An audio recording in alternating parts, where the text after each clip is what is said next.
Stalking happens more than you may think in Northwest Arkansas. Find out how you can stay safe when UATV starts now.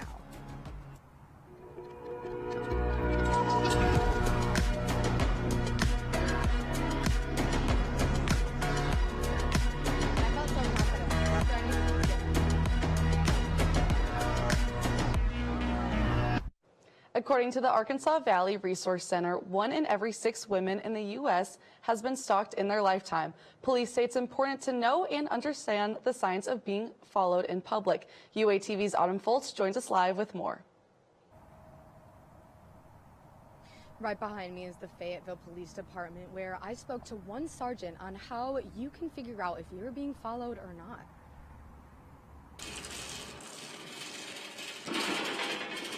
Shopping is a part of everyday life. Many people enjoy rolling around stores as a stress reliever, but for some people like Casey Cox, rolling around the store can cause stress if the wrong person is near. Here I am alone in Target, and a man approaches and is just everywhere that I am. Cox says she never thought this would happen to her, but she remained calm and confident. I knew that I had to be aware. So I just started taking in what he was wearing. So if anything were to happen, I would know. Cox told store employees what happened and then took it to social media. So then he gets closer to me and I put my camera on, showing him that I'm going to take a picture of you if I feel like you're still following me. And if this man is innocent, that's fine. I would rather be safe than sorry. You know what I mean? So the next time you finish shopping and get back to your car, close the door and lock it. One Fayetteville police officer says being aware of your surroundings is extremely important. I can't state it enough that your awareness is the first tool in your toolbox to preventing, becoming a victim. If you feel something is wrong, Mock says to use your intuition, listen to your gut, and plan what to do next. Listen to that voice, and then do something about it, and just refuse to be a victim. If you think that you're being followed, do not fall into it. Look them in the eyes and stay strong, and then go get help. Reporting live for UATV News, I'm Autumn Foltz. Right behind me is one of the many farms that live right here in Northwest Arkansas. Farms offer many products such as produce and livestock. Now for Women's History Month, I got the chance to speak with one woman-owned farm that has many things to offer. Women finding their place in a male-dominated field can be challenging, but not impossible.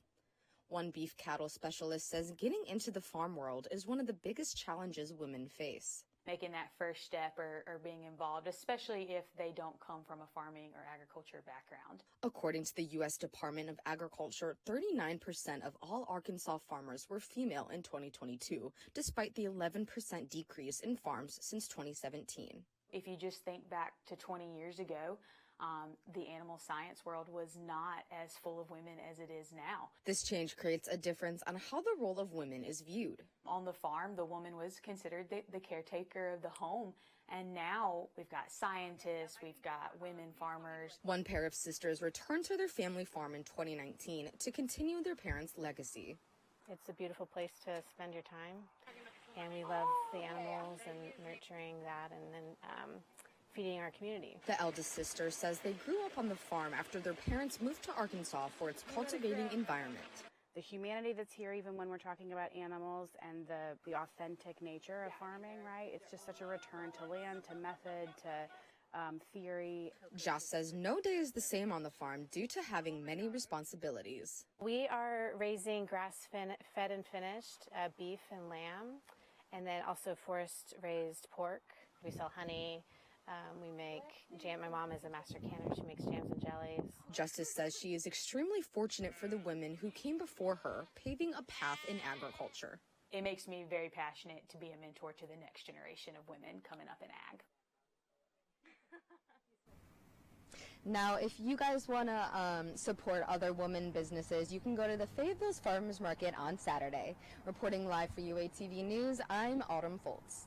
Arkansas baseball is 10-0 at home after sweeping Louisiana Monroe just earlier today. These businesses right behind me are just steps away from Bob Walker Stadium. I had the chance to speak with one of these local businesses to see how the surplus of Razorback fans impacts their economic income. Springtime in Fayetteville means wings, beer, and baseball.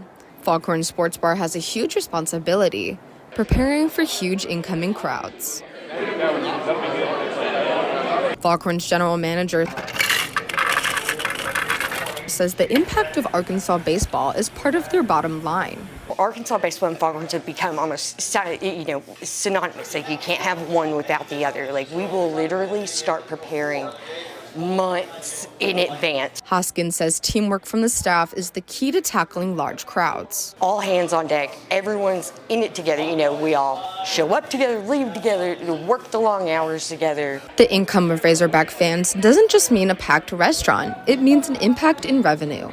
Our revenue definitely goes up during baseball season. People come here before the game. We still get, most of the time, a decent crowd while the game's on, after the game. One student says she's been to countless Razorback baseball games and loves the environment it creates. There's nothing like a packed bomb stadium. Like, it's so fun. It's just like vibrating. And when we score a home run, it's crazy. I love it in here. Dykes enjoys getting the Fayetteville vibe by eating locally after the games. Everyone likes to just come and spend time with friends and family, and going up to places where everyone is after the game is really fun. If you get hungry before or after the baseball game, come support these local businesses like Foghorns. Reporting live for UATV News, I'm Autumn Foltz.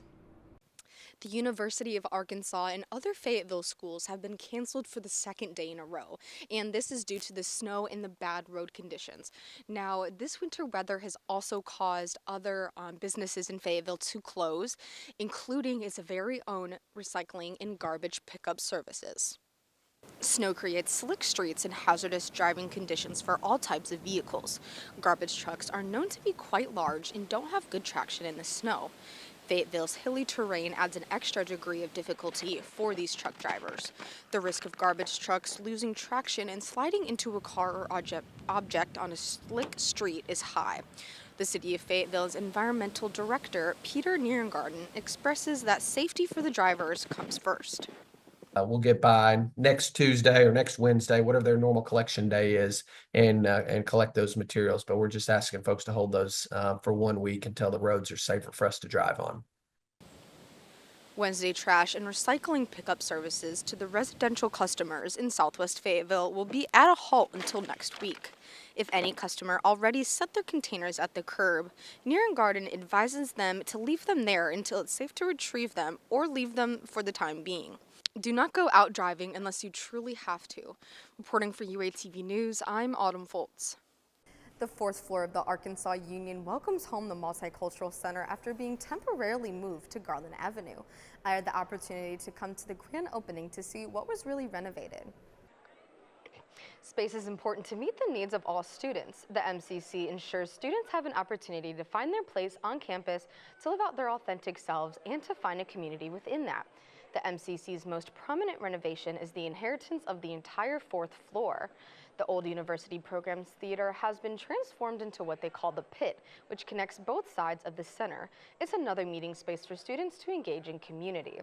The MCC also renovated the classroom to make it more functional and to be flipped quickly and easily. The kitchen, which is the heart of the center, was expanded about 5 feet to make it more functional.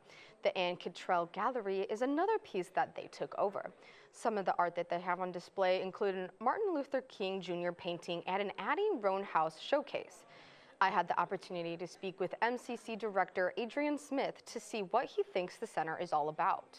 To provide opportunity for students to find community, engage in community, be a part of community. So creating a sense of belonging. So actually, when you think about belonging, it's both place and space. Academic enrichment and culturally responsive programming are two more things that the MCC takes pride in. They provide student success and educational aspects, dealing with both culture and community. The Multicultural Center invites anyone who wants to come experience its two biggest renovations, its functionality and connections. Reporting live for UATV News, I'm Autumn Foltz.